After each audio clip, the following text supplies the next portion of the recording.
this operation, Operation Epic Fury. And Admiral, I want to thank you for everything you do and your incredible leadership, for your dynamic thinking, the way you're attacking this problem set on every level. In just days of Operation Epic Fury, you and your team have delivered nothing short of devastating, precise strikes, taking out the better part of Iran's navy, making it combat ineffective, neutralizing missile sites and launchers, and establishing total dominance over the skies we fly over and seas we fly over. Our forces are executing with unmatched skill, and the mission is advancing decisively. This is the kind of no-nonsense, results-driven warfighting that America demands. And you're delivering it in spades. You are the man for this moment. Admiral Cooper, on behalf of the President, the Department of War, and every American watching, I want to thank you for the outstanding job you and CENTCOM are doing. Keep pressing the fight, and we are with you all the way. A few thoughts before I hand it over to the Admiral for an update. Iran is hoping that we cannot sustain this, which is a really bad miscalculation for the IRGC in Iran. You see, there's no shortage of American will here. We remember and honor our fallen, those 6 that we will soon welcome at Dover, who gave everything for their country in this mission. We remember them. But we remember them by rededicating ourselves even more fervently to this mission. Our commitment to our mission objectives only increases as our advantages continue to increase. We've got no shortage of munitions. Our stockpiles of defensive and offensive weapons allow us to sustain this campaign as long as we need to. Again, our munition status only increases as our advantage increases.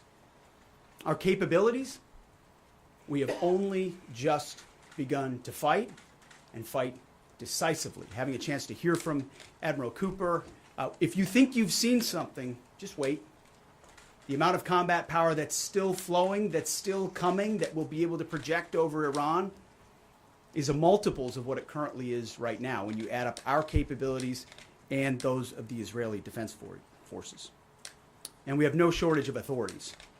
The Admiral knows we have clear objectives with maximum authorities on the battlefield.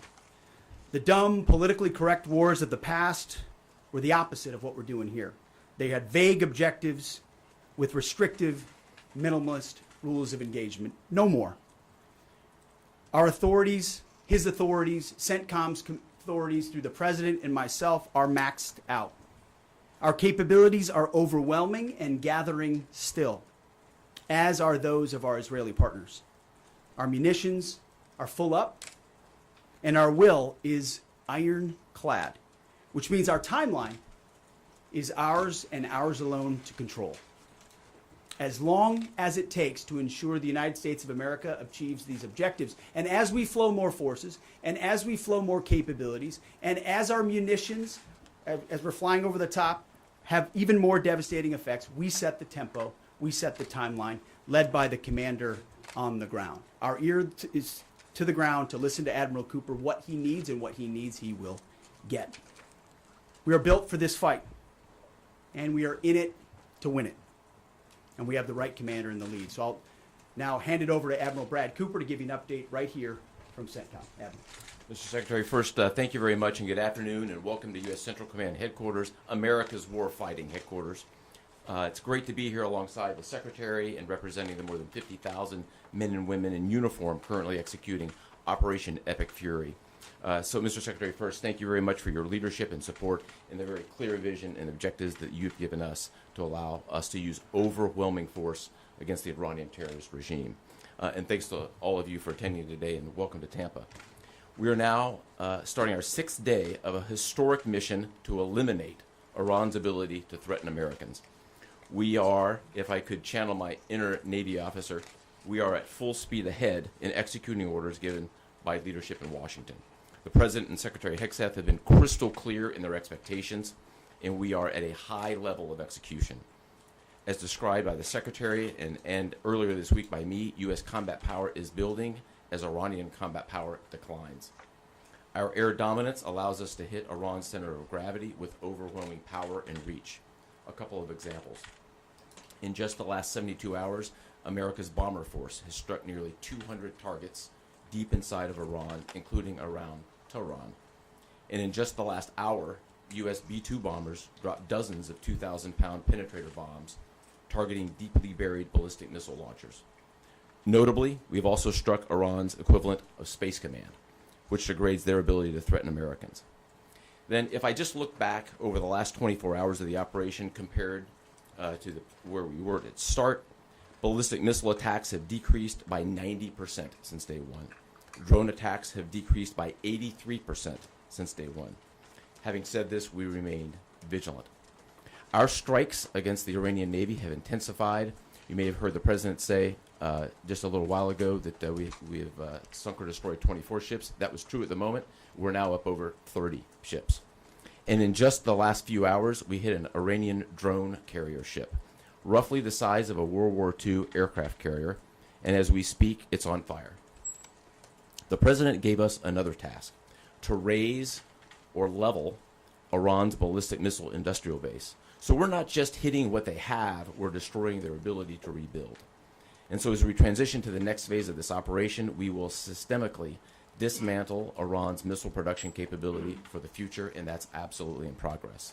This is going to take some time, but our forces are well supplied, as the Secretary said, and we are absolutely ready to prosecute this mission decisively. Our combined joint forces have relentlessly destroyed Iran's air defenses over the past few days, and they've continued hunting for more systems to kill.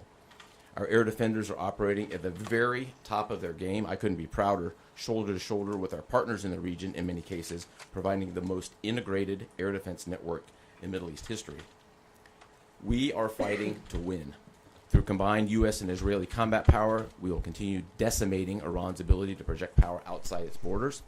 And if I can just conclude by saying a strong salute to the brave men and women who are out on the pointy edge of this, really doing exceptional work. I just couldn't be prouder, and I know the American people share in that same pride. So thank you very much. Absolutely. And with that, we'll take a few questions. Yeah, right here. Sir, appreciate it.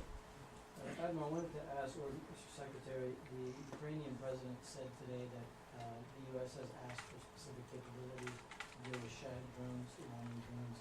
Can you guys talk about what you asked for, and has there been any surprises from Iranian capabilities that you guys have seen in the past 6 days?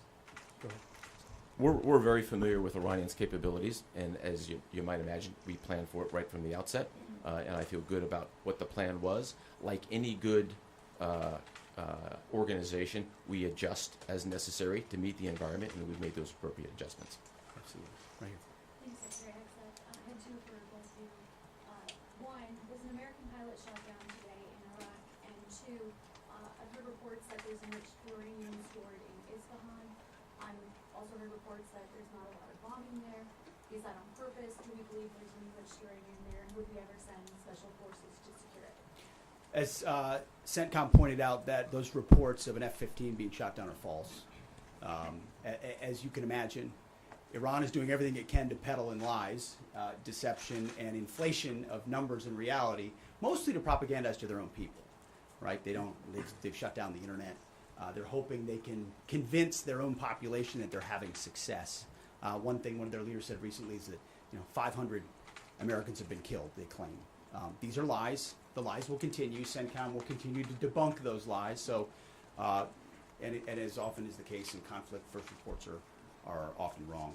As it pertains to nuclear material and things like that, one of the objectives the president has always said is that Iran will not have a nuclear bomb, nuclear capabilities, but we would never disclose what we will or will not do inside operational plans. So Admiral Cooper's got a plan. We're working that plan, and targets will be struck or not struck according to what we want to achieve. Yeah, right there. Secretary Hegseth, the president said earlier today in an interview that he would like to have a say in who's the next leader of Iran. Is this an expansion of your military objectives? Do you view it that way? And additionally, you spoke earlier today about how previous leaders have drawn resources from our hemisphere to the Middle East. Mm-hmm. How do you avoid that? Well, there's no expansion. Ultimately, I think the president's having a heck of a say in who runs Iran, given the ongoing operation we have. So there's no expansion in our objectives. We know exactly what we're trying to achieve. I think today's a great example of what this War Department is capable of doing. I was just in another part of Florida today where we announced, America's counter cartel conference. 18 countries coming together from Central, South America, and the Caribbean, coming together to fight cartels. That is something that is ongoing. We're focused there. We're focused in the Indo-Pacific. We can mass combat power in CENTCOM. EUCOM is able to support that as well. So we know we're laser focused on our hemisphere and our homeland. That's why we locked down the border. That's why we're working with partners to take on cartels. That's why we're sinking drug boats. That's why we're on the offense there. But the beautiful things about combatant commands is that, Brad Cooper's laser focused on Central Command, just like Frank Donovan is laser focused on Southern Command. We can do both. That's what a global power can do. Ultimately, this issue of Iran's nuclear pursuit and their unwillingness through negotiations to stop it was something President Trump has said for a long time needs to be dealt with. And after 47 years, he's doing something that no other president was willing to do. And we're doing it overwhelmingly, and we're doing it decisively, while also in other parts of the globe having the desired effect. I mean, take, for example, what we displayed yesterday, the Iranian ship in the Indian Ocean, sunk by Indo-PACOM, another combatant command, who coordinated with us in order to make that happen. So America's reach is global. Our focus here, though, these missions are narrow, they're scoped, and Admiral Cooper is well on his way to ensuring that we reach those objectives. Right here, yes, sir. Peter Howard Allman, both condolences for the troops killed. The Ukrainians are talking about providing low-cost interceptors, given their experience. Is that something that the Pentagon is looking for? And Admiral Cooper, can you walk us through a little bit about how effective the Lucas drones have been, what kind of targets they've hit, and how much that's helped, given that they're low-cost alternatives to the more expensive Go ahead. Sure. I'm not familiar with the particular offer, but interceptors in general, we've had a number of new capabilities being fielded. Obviously, I'm not going to talk about it from an operational perspective of what those are. But I think you have seen over a period of time us kind of get on the other side of this cost curve on drones in general. If I just walk back a couple of years, you remember what you used to always hear? We're shooting down a $50,000 drone with a $2 million missile. These days, we're spending a lot of time shooting down $100,000 drones with $10,000 weapons from ours. So that's one aspect of it. Lucas, indispensable. As many of you know, and if you don't know, this was an original Iranian drone design. We captured it, pulled the guts out, sent it back to America, put a little Made America on it, brought it back here, and we're shooting it at the Iranians. Good targets. Good targets. Absolutely. Right there. Thank you so much, Secretary. President Trump, in his first speech after the launch of the Operation Epic Fury, he addressed Iranian people and he said that there is going to be a time for you to come out, but it's not now. Stay home. It's not safe. I want to know if there is a timeline for that you're going to urge Iranian people to come out, how that is going to play out, and how are you going to protect the protesters? You know that they're going to be shot probably, as we witnessed in January. That's what happened. How are you going to protect and support the protesters? And Admiral, I have one question for you.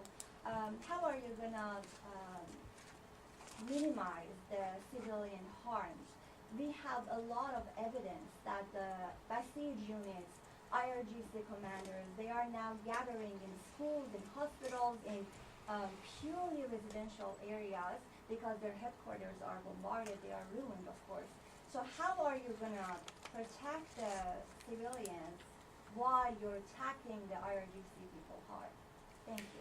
I would just say on the protests, obviously the Iranian people showed a lot of courage in those protests, and we saw the Iranian regime was revealed for what it is in the way they reacted to that. The world saw that. No one's done more than President Trump to reopen the opportunity for those who want a free Iran to do so. Ultimately, it's common sense, as he said up front. Don't go out and protest while bombs are dropping inside Tehran and elsewhere. So there will come a moment where he determines, or they determine, that it's the time to seize that advantage. But there's a lot of things we're doing and the Israeli military is doing, targeting those individuals who are targeting those who protest. The more you do that and you erode their will and you erode their capabilities, the more you create an opportunity for people to boldly stand up. Yeah, I would just reinforce the point. We're targeting the people, or we're targeting the headquarters and the people who were targeting the protesters, first and foremost. I'd also just double down on the president's comments that he previously made to the people: stay in your homes, keep things calm, stay out of the way. There's a lot of U.S. and Israeli capacity coming over. We're hitting a lot of targets. The best thing for them to do for right now is just to lay low. Right here.